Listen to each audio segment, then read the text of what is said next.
sino ba naman hindi mapapatalan kung ganito kagaganda yung mga matatanggap mong free sample? Thank you Lord talaga dahil dito mo ako dinala sa ganitong work. Ngayong araw mga ate, katatapos ko nga lang maligo, bigla nga ako tinawag ni ate Kat yun, may malaki daw akong problema. Pero kapag ganito naman yung problema, ay okay lang kahit araw-araw. Siya nga namumblema dito mga ate kung paano ko daw ito tatapusin dahil sobrang dami ko na naman free sample ang dumating. Sabi ko nga sa kanya dyan, ako na nga bahala dito. Ngayon kasi ganitong problema na lang yung tinatanggap ko.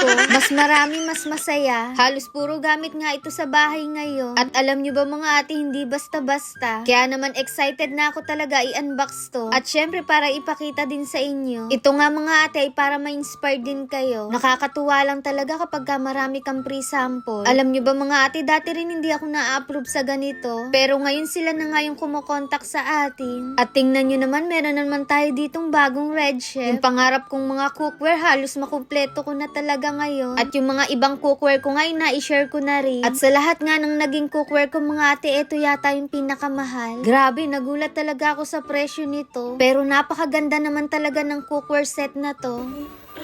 Oh, good to.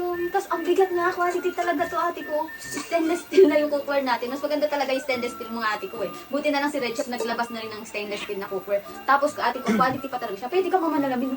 Grabe, sobrang ganda. Ito yung wok. Oh my God. Oh. Sino ba naman di sisipagin magtrabaho kapag ganito yung mga kagamitan na marireceive mo, di ba mga ate ko?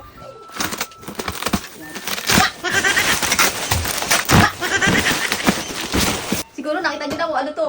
This is it, another gas stove mga ate ko. Oh my God. At dito mga ate, meron na naman tayong bagong gas stove. Nag-iipon na nga rin kasi ako ng gamit mga ate. Para kapag inaya na ako nung isa dyan, ay meron na nga kaming mga gamit. Eme, walang ganon!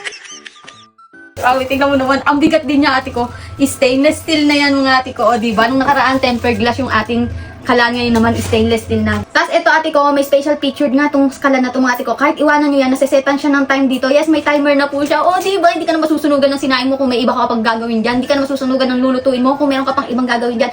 In short, pwede ka na mag-multitasking habang ito ang gamit mong kalan. Oh my God, this. Madali nang linisan mga ate ko dahil flip top na nga siya. Ayan, naitataas yan. At ito mga ate ko, built-in gas stove nga pala yung tawag dito. Pwede siyang ibaon dahil built-in nga. Pwede rin naman siyang ipapatong lang na parang ganyan kasi may paan na siyang ganyan, 4. Tapos ito ate ko, para automatic yung ignition niya, meron siyang dalawang size D na battery dyan na ilalagay nyo dito. Ayan. At dito mga ate ko, makikita nyo na rin kung palobat na yung battery niya kung kailangan nyo na magpalit. Pero kung wala kayong battery, pwede naman siya sisindihan ng lighter. Kaya mas maganda yung may battery para ganon no, di ba? Para ka na DJ dito. Napakaganda nito, ate ko. At ayun nga mga ate ko, no, sobrang dami na naman natin natanggap na free sample. Thank you Lord talaga dahil dito mo ako dinala sa ganitong work. Gandahan nga sa pag-affiliate mga ate ko dahil habang nasa bahay ka, kumikita ka. Tapos nagkakaroon ka pa rin ng mga gamit. Tingnan mo naman, hindi basta-basta gamit yung natanggap natin ngayon. OMG, grabe. Dati lang, ate ko, nangarap lang din ako na mabigyan ako ng free sample. Ganyan, ma-approvean tayo. Pero ngayon sila na po sa nagpapadala sa atin. Grabe, thank you Lord talaga. At syempre, thank you din sa inyo kasi sinusuportahan nyo kami. Kundi dahil sa inyo, hindi na tayo makikilala. Grabe, ang ganda talaga nito. Parang dito na lang ako matutulog. Na parang bang gusto ko na lang magluto lagi.